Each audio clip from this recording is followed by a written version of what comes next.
It's always what you. Yo, what's up guys? So today, papakita ko sa inyo paano nga ba gumawa ng DIY SCS. So, kanina umaga, nag-iisip lang din ako paano ba yun nangyari kasi madami din ako nakakausap sa Messenger na namumblema sila sa SCS dahil sa low budget at isa pa, wala sila mahanapan na available nun. So, yun yung pinaka-rare na clamp na makukuha nyo guys, no? So, ito meron akong example. Ito yung sinasabi ko SCS. Yan. Meron siyang parang bakal sa loob. So, ito siya. Yan. Nakikita nyo yun guys. Parang may stopper siya sa loob, no? Diba? So, ayun yung SCS clamp guys. Imbis na shim, yung magiging compression system niya, yung clamp na yung magiging pinaka-shim niya sa mismong fork, no? Tapos i-clamp mo na lang yung bars doon. Tapos yung naman, oversized clamp or yung mga STD clamp, mga ganun, yung mga normal clamp lang, no guys. So guys, yung mga ganitong klaseng clamp naman, ito yung mga original or yung mga normal clamp na nakikita nyo guys, no? Merong standard at oversize. Ito oversize na to, ito yung gagamitin kong magiging SCS na DIY, no?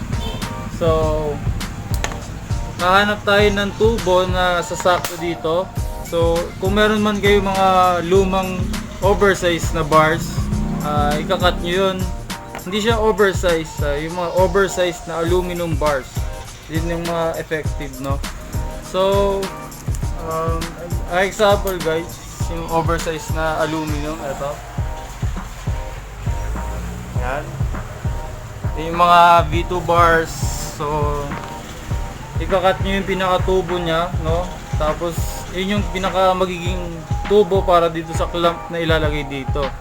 And, papakita ko na sa inyo kung paano ko kinukuha yung mga bakal na yun at kung paano ko siya ikakat. So, let's start guys!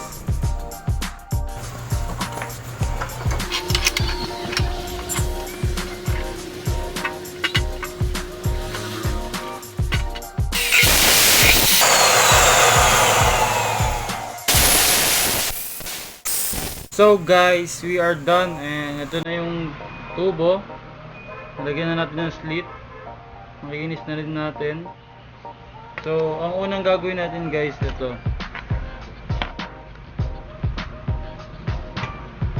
So, first step, lalagyan nyo muna itong tubo na to.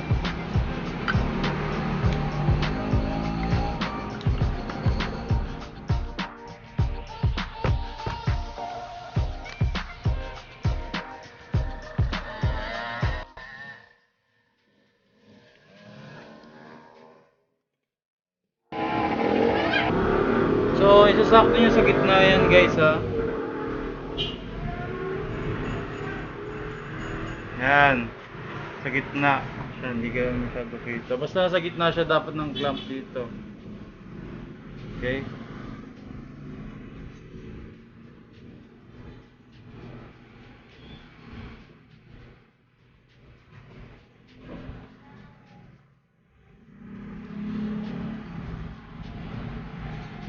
Alright.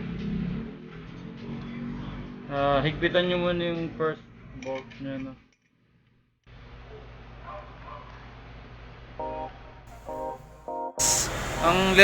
Step 3. Kailangan mo ng parang shim para sa bars. Yan. Dahil wala pa akong stock ng bakal dito, ito muna gagamitin ko. So, for example lang naman to. So, ito, wait lang guys.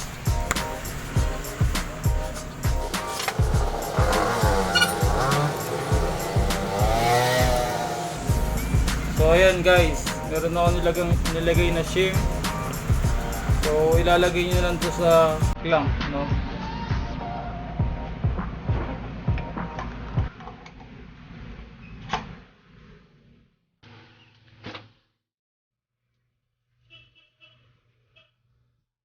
Kita nyo naman, di ba? Naging successful. At nga pala guys, kung meron kayong oversized na bars at gusto nyo tumaas yun, pwede nyo gawin to guys. At ito for example, itong dito bars, dahil medyo mababa to, hindi nyo na kailangan ng shim para sa bars dahil oversized siya, no? So kung meron man slit yung bars nyo, nalagyan nyo lang ng mga putol na pork dito yun sa loob, so hindi siya magko-compress at naka-stable lang siya, no? So ganito lang yan guys.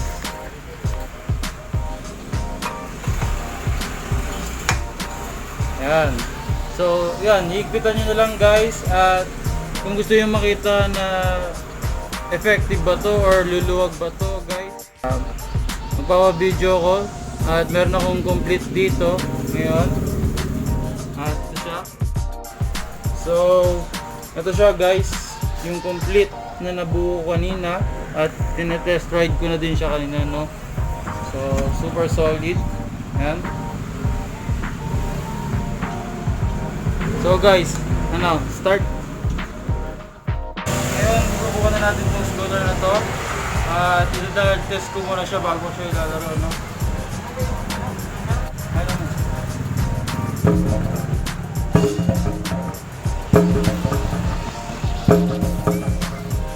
So, kitang-kita nyo naman guys, sobrang dial, di ba? So, natry ko muna siya ngayon laro sa labas ng mga ilang tricks lang din. So, let's try.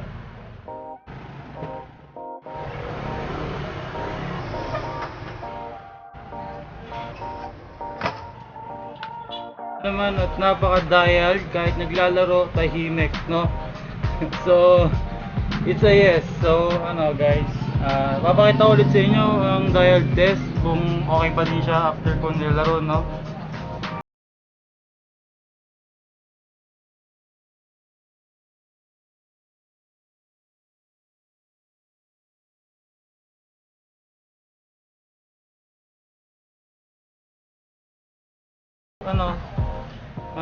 Sobrang dialed niya, no guys, and I recommend this as 50% effective, pero sa mga pro siguro hindi siya ganun katibay, and prefer ko lang naman to sa mga riders na gusto makaranas ng matataas na bars at sa mga beginners na gusto makaranas ng SCS clamps and compression system. So I hope you guys enjoyed this video and sana natulungan ko kayo, nabigyan ko kayo ng tips para lang try yung mga ganitong klaseng scooter hacks. And thank you for watching guys, and see you next time. So goodbye guys. Nowadays they always switch the subject to some stupid shit. Now you see me ticked and pissed, I'm tripping, I can't handle